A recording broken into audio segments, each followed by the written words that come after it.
ഞാനന്ന് രണ്ടിൽ പഠിക്കുന്ന കാലത്താണ് പക്ഷേ കമ്മ്യൂണിസ്റ്റ് മന്ത്രിസഭ EMSന്റെ മന്ത്രിസഭ ആദ്യമായിട്ട് വരുന്നത്. മുതലാളിമാരെന്ന് പറഞ്ഞാൽ അടിമയെ വിളിച്ചുകൊണ്ടെന്ന് ആയിരുന്ന മക്കളായി. അപ്പൊ അവര് പറഞ്ഞ അംഗീകരിച്ച് വീട്ടിലെ പെൺപിള്ളേരുണ്ടെങ്കിൽ നേരം വിളിക്ക് പോയി അവർ മുറ്റടിക്കണം, പാത്രം കഴുകണം, അതിന് ആണുങ്ങളെ പിള്ളേരാണെങ്കിൽ അവരെ പഠിക്കണം, എല്ലാം ചെയ്യണം. അപ്പൊ അവരവിടുന്ന് പട്ടിണിയൊന്നുമില്ല. വേറെ അന്ന് ഈ വലിയ വലിയ പണക്കാര് പാവപ്പെട്ടവർ സ്ഥലങ്ങളിലാണ് അവരോട് ചോദിക്കാറില്ല.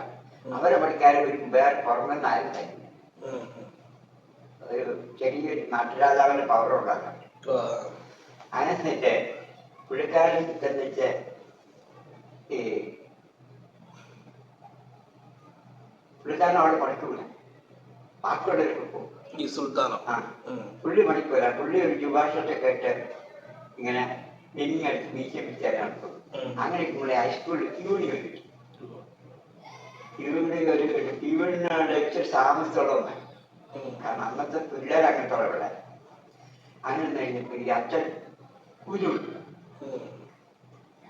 കൂലി ചോദിച്ചപ്പോഴാണ് അച്ഛൻ ഈ അച്ഛന്മാർ തരൂര് മറ്റേ ആദ്യം കയറി വരഞ്ഞിട്ടാണ് ഇവിടെ കാര്യപ്പെടുന്നത്. അങ്ങനത്തെ സ്വഭാവം വലിയ ചാച്ചൻ. ആ, അപ്പോ ഈ അച്ഛനാണെന്നുള്ള ബഹുമാനത്തോട് കൂടി പുള്ളി കയറി പഠിക്കില്ല. അങ്ങനെ പുള്ളിനെ കയറി പഠിക്കും ഈ അച്ഛൻ. ആ, ഒന്ന് രണ്ട് വാക്കുകൾ അച്ഛന് ദേഷ്യം വന്നു.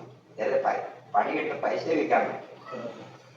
പുള്ളി എടുത്തേച്ച് അച്ഛനാണെന്ന് ഞാൻ എത്ര നേരം ശ്രമിച്ചു. അച്ഛന് എന്നോട് പരിപാടി എനിക്ക് വരാമെന്ന് ചെയ്താൽ രണ്ട് പേരും വന്നിട്ട് അച്ഛൻ താടിയെ പിടിച്ച് കാച്ചി അങ്ങോട്ട് നിങ്ങളുടെ പണിയും വേണ്ട വേണ്ടെന്നുള്ളവർ. അങ്ങനെയാണ് സുൽത്താൻ പേര്, ആ നാട്ടിൽ മൊത്തം സുൽത്താൻ പേര്.